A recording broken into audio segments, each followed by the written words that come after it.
నిర్మాణం చేస్తున్నామో అది కేవలం ఒక ఎమ్మెల్యే ఎలక్షన్కో, ఒక ఎంపీ ఎలక్షన్కో, ఒక ఎంపీటీసీ జెడ్పీటీసీ ఎలక్షన్కో పనికొచ్చేది, అన్నిటికీ పనికొచ్చేది. అందరికీ కూడా గ్రామ స్థాయి నుంచి క్యాడర్ నిర్మాణం జరిగితేనే పార్టీ మరింత శక్తివంతంగా తయారవుతుంది, పార్టీ మరింత ఉన్నతిని సాధిస్తుంది. కాబట్టి మీరందరూ కూడా నేను ఒకటే చెప్తున్నా, గ్రామాలలో మనం కింది స్థాయిలో అందరినీ కలుపుకపోయే ప్రయత్నం చేయాలి. పెద్దవాళ్ళు ఒక మెట్టు దిగాలనా, చిన్నవాళ్ళు ఒక మెట్టు దిగాలనా? ఎవరు దిగాల? పెద్దవాళ్ళే ఒక మెట్టు దిగాలి. చిన్నవాళ్ళు ఒక మెట్టు దిగకపోయినా, చిన్న నాయకులు దిగకపోయినా, పేరున్న నాయకులు పెద్ద నాయకులే ఒక మెట్టు దిగాలి. మనం కిందోళ్ళని కలుపుకపోవాలి. వాళ్ళకి ఏదైనా సమస్యలు ఉంటే పరిష్కారం చేయాలి. ఆవేశాలు మనల్ని ఎలక్షన్లో నష్టపరుస్తాయి తప్ప ఆలోచనతోని మన శత్రువుని గట్టిగా దెబ్బతీయాలంటే, మీకైతే తెలుసు ఆదిలాబాద్ అసెంబ్లీ నియోజకవర్గంలో బీఆర్ఎస్ పార్టీ అనేది చచ్చిపోయినటువంటి పార్టీ. బీఆర్ఎస్ చచ్చిపోయింది. ఇంకా బీఆర్ఎస్ లెవెల్ మన ఆదిలాబాద్ అసెంబ్లీ నియోజకవర్గంలో మన పోటీ ఎప్పుడు కూడా బీజేపీ వాడితోనే మనకు పోటీ ఉంటుంది. వాడు గజకర్ణ గోకర్ణ టక్కు టమారా విద్యలు ప్రదర్శించేటువంటి పార్టీ బీజేపీ. వాడిని కొట్టాలంటే మనమందరం ఐక్యతగా ఉండాలి. మన లోపల నిజమైనటువంటి నాయకుల్ని ప్రోత్సహించేటువంటి విధానం ఉండాలి. ఇవన్నిటినీ కూడా దృష్టిలో పెట్టుకొని పెద్దలందరూ మాట్లాడేది ఉంది కాబట్టి కింది స్థాయి నుంచి పార్టీ నిర్మాణం చేయవలసిందిగా కార్యకర్తలందరినీ కోరుతా ఉన్నాం. మళ్ళీ నేను చెప్తా ఉన్నాం, ఈ 3 మండలాలలో ఈరోజు తాహిర్ బిన్ గారు 3 మండలాలకి ఎవరైనా మీరు మండల అధ్యక్షులుగా అప్లికేషన్లు ఇవ్వాలనుకుంటే మీరు ఇంకా అప్లై చేసుకోవచ్చు. తాహిర్ బిన్ గారి ఆమోదం ఈ రోజే చివరి తేదీ. మండల అధ్యక్షులుగా అప్లై చేసుకోవాలనుకున్న వాళ్ళు ఈ రోజే చివరి తేదీ. మీ 3 ఫోటోలు, అప్లికేషన్ ఫారం పూర్తి చేసి మీ Aadhaar card, voter ID card ఇవన్నిటినీ కూడా మీరు తీసుకొని దయచేసి మన గంగారెడ్డి గారిని, తాహిర్ బిన్ గారు వారి యొక్క పార్టీ కాంగ్రెస్ పార్టీ సీనియర్ నాయకులు వారికి ఇవ్వవలసిందిగా, లేకపోతే మన ఆఫీసు నరేష్ గారికి కానీ, సంతోష్ రావు గారికి కానీ, ఇక్కడ ఉన్నటువంటి భూపల్లి శ్రీధర్ గారు వర్కింగ్ ప్రెసిడెంట్ కానీ, ఇక్కడ పట్టణాధ్యక్షులు నగేష్ గారు కానీ ఎవరికైనా కూడా మీ అప్లికేషన్ ఈరోజు ఇస్తే ఈ రోజే మేము ఎంట్రీ చేసి హైదరాబాద్ పిసిసి ఆఫీస్కి, ఏఐసిసి ఆఫీస్కి ఇన్ఛార్జీలు ఇద్దరు కూడా తాహిర్ బిన్ గారు, చిన్న సత్యనారాయణ గారు పంపిస్తారు. ఎవరైనా అప్లై చేసుకోవచ్చు. సంస్థాగత నిర్మాణంలో ఒక్కొక్క మండలం నుంచి 6 అప్లై చేసుకోవచ్చు, ఒక మండలం నుంచి 8 మంది అప్లై. మనకేం తప్పులేదు. మన నాయకత్వ పటిమ ఉండాలంటే అందరూ కూడా, ఒక్కరికి అవకాశం వస్తుంది కానీ అందరం కూడా సహకరించడానికి సిద్ధంగా ఉండాలని ఈ సందర్భంగా మనస్ఫూర్తిగా నేను తెలియజేస్తా ఉన్నాను. అలాగే పెద్దలు ఇంకా చెప్తారు, ఇంకా మరిన్ని వివరాలు చెప్తారు. ఒక్కటి మాత్రం గుర్తుపెట్టుకోండి, సాత్నాల మండలము, ఆదిలాబాద్ రూరల్ మండలము, మావల మండలము, ఈ 3 మండలాలలో గ్రామ స్థాయి నుంచి ఇప్పుడు ఇది మండలాల విస్తృత స్థాయి సమావేశం, గ్రామ శాఖల్ని కూడా నిర్మాణం జరుగుతుంది. ఆ గ్రామ శాఖల నిర్మాణము మీరు బాగా గుర్తుపెట్టుకోండి. జిల్లా స్థాయి నిర్మాణము, నియోజకవర్గ స్థాయి నిర్మాణము, మండల స్థాయి నిర్మాణము, గ్రామ శాఖ నిర్మాణం. ఈ 4 అత్యంత ముఖ్యమైనది ఏమిటి?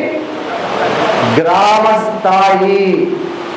బూత్ని గెలిస్తే, పోలింగ్ బూత్ స్థాయిలో, గ్రామ స్థాయిలో పటిష్టంగా ఉంటే ఏ ఎలక్షన్ అయినా కొట్లాడవచ్చు. పార్టీ అఖిల భారత కాంగ్రెస్ పార్టీ పిలుపునిస్తే మనం అందరం తండోపదండాలుగా కదిలి రావచ్చు. మన శత్రువు, మన ప్రత్యర్థి పార్టీ అనేకమైనటువంటి భావోద్వేగాలను రెచ్చగొట్టేటువంటి పార్టీ బీజేపీ. అనేకమైనటువంటి ఇప్పుడున్నటువంటి మీ అందరికీ తెలుసు, ఆదిలాబాద్ ఎమ్మెల్యే పాయల్ శంకర్ భూభకాసురుడని మీ అందరికీ తెలుసు. అవునా కాదా? భూముల్ని కొట్టేయడమే ఆయన పని. ఈరోజు పట్ట పగలు మిట్ట మధ్యాహ్నము పట్ట పగలు నడి బొడ్డున ఆదిలాబాద్ పట్టణంలో రిమ్స్ వెనకాల ఉన్నటువంటి స్థలాన్ని 110 కోట్ల స్థలాన్ని కబ్జా చేసినటువంటి భూ బకాసురుడు పాయల్ శంకర్. అవునా కాదా? అటువంటి పాయల్ శంకర్ తన అల్లుడి పేరు మీద కొడుకు పేరు మీద ఆస్తులు సంపాదించుకునేటువంటి పనులు పడ్డారు. ప్రజల సంక్షేమాన్ని గాలికి వదిలేసిండు. మీరందరికీ నేను విజ్ఞప్తి చేస్తున్నా, ఈ భూబకాసురుణ్ణి ఆదిలాబాద్ నుంచి తరిమి కొట్టేంత వరకు ఏ కాంగ్రెస్ పార్టీ నాయకుడు కూడా కార్యకర్త కూడా నిద్రపోవద్దని సందర్భంగా తెలియజేస్తా ఉన్నా. ఆయన భూ కబ్జాల చిట్ట అంతా కూడా మీ దృష్టికి ఎన్నోసార్లు తీసుకొచ్చిన అనేక సర్వే నంబర్లలో భూముల్ని కబ్జా చేస్తా ఉన్నాడు, భూముల్ని ఆక్రమిస్తా ఉన్నాడు. ఎమ్మెల్యే అయిన తర్వాత విచ్చలవిడిగా పట్ట పగ్గాలు లేకుండా అసైన్డ్ భూముల్ని, ఎన్ఓసి భూముల్ని, పేదల భూముల్ని కొట్టేస్తా ఉన్నాడు.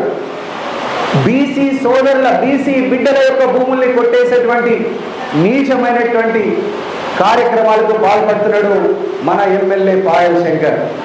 పాయల్ శంకర్ గారు, నీకు అవకాశం ఎందుకు వచ్చింది?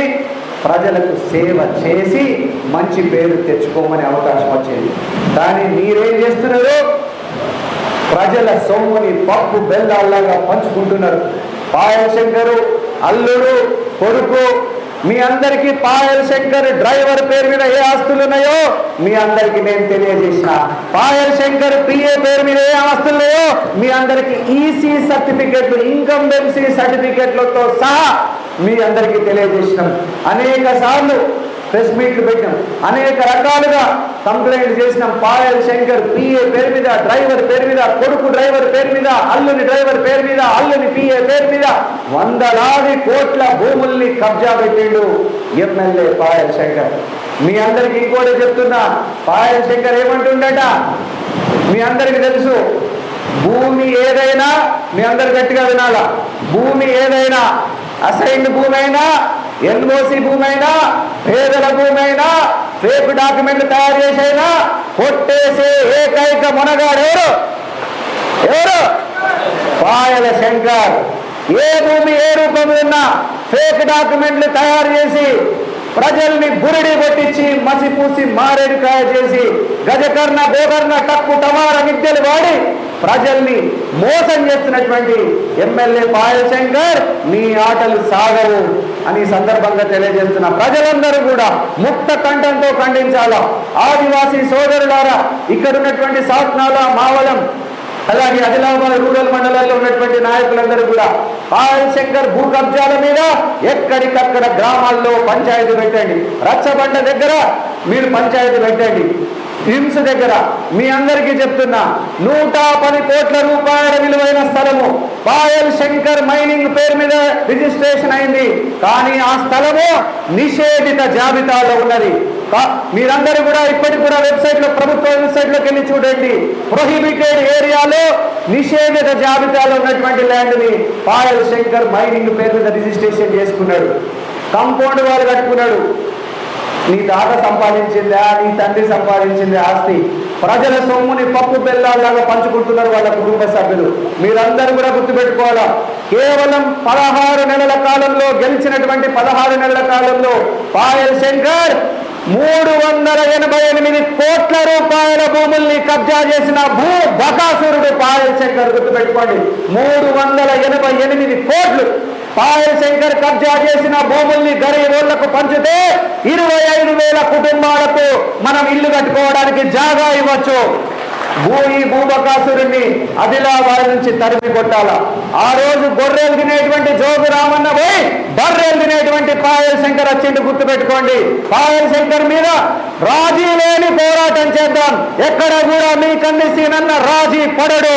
ఎక్కడ కూడా పాయల్ శంకర్ అవినీతిని ప్రశ్నిస్తూనే ఉంటాడు. మీ బిడ్డ, నేను మళ్ళీ చెప్తున్నా, నేను అవినీతి చేయను, వేరే వాడు చేస్తే తప్పకుండా ప్రశ్నిస్తా. ఇదే నేను మీకు ఇస్తున్నటువంటి హామీ.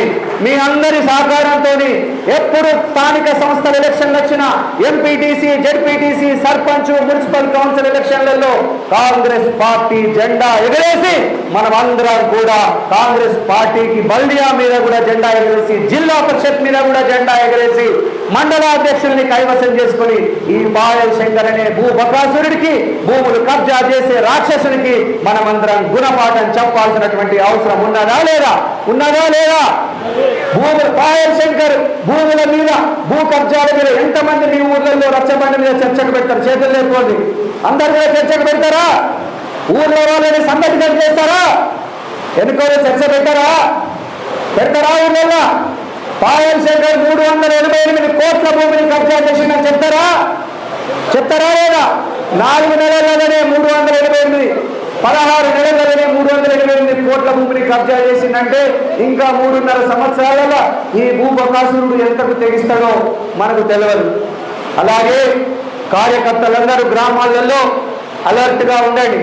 ఇక్కడ యాపలగూడ గ్రామస్తులు ఆదిలాబాద్కి తరచుగా వస్తుంటారు. మీ భూముల మీద కన్నేసి ఉంచండి. బీసీల భూముల్ని, ఎస్సీల భూముల్ని, ఎస్టీల భూముల్ని, మైనారిటీల భూముల్ని కొట్టేయడానికి ప్లానింగ్ వేస్తున్నాడు, ప్రణాళిక వేస్తున్నాడు పాయల్ శంకర్. సందర్భంగా అందరూ కూడా అలర్ట్ గా ఉండాలని ఈ సందర్భంగా తెలియజేస్తా ఉన్నాను. ఈరోజు అలాగే మన సోనియా గాంధీ గారిని, రాహుల్ గాంధీ గారిని ఈడీ కేసుల పేరు మీద ఈరోజు అనేక సమస్యలలో ఇరికించడానికి మన బీజేపీ ప్రభుత్వం చూస్తున్నది. 11 సంవత్సరాలలో ఏం చేయకుండా ప్రజల వ్యతిరేకతని మూటగట్టుకున్నటువంటి ఈ బీజేపీ ప్రభుత్వం, నరేంద్ర మోడీ ప్రభుత్వం మన సోనియమ్మని, మన రాహుల్ గాంధీ గారిని కేసులలో ఇరికేయడానికి చూస్తున్నది. వీటన్నిటికీ కూడా వ్యతిరేకించడానికి అందరూ కూడా ఒకసారి BJP down down, Narendra Modi సర్కార్ డౌన్ డౌన్ ఒక్కసారి చేతులు లేపి మన రాహుల్ గాంధీ గారికి, మన సోనియమ్మకి సంఘీభావం తెలియజేయాలి. ఒక్కసారి అందరు గట్టిగా చేతులు లేపి బీజేపీ, నరేంద్ర మోడీ, బీజేపీ, సోనియమ్మ మీద, తెలంగాణ ఇచ్చిన తల్లి సోనియమ్మ మీద, రాహుల్ గాంధీ గారి మీద అక్రమ కేసులు బనాయించిన బీజేపీ, నరేంద్ర మోడీ, మనమందరం కూడా సోనియమ్మకు, రాహుల్ గాంధీ గారికి సంఘీభావంగా ఉందాం. తప్పకుండా విజేతగా వస్తారు. కాంగ్రెస్ పార్టీ అధికారంలోకి వస్తుంది. కేంద్రంలో 10 సంవత్సరాల పైన మనమే అధికారంలో ఉంటాం.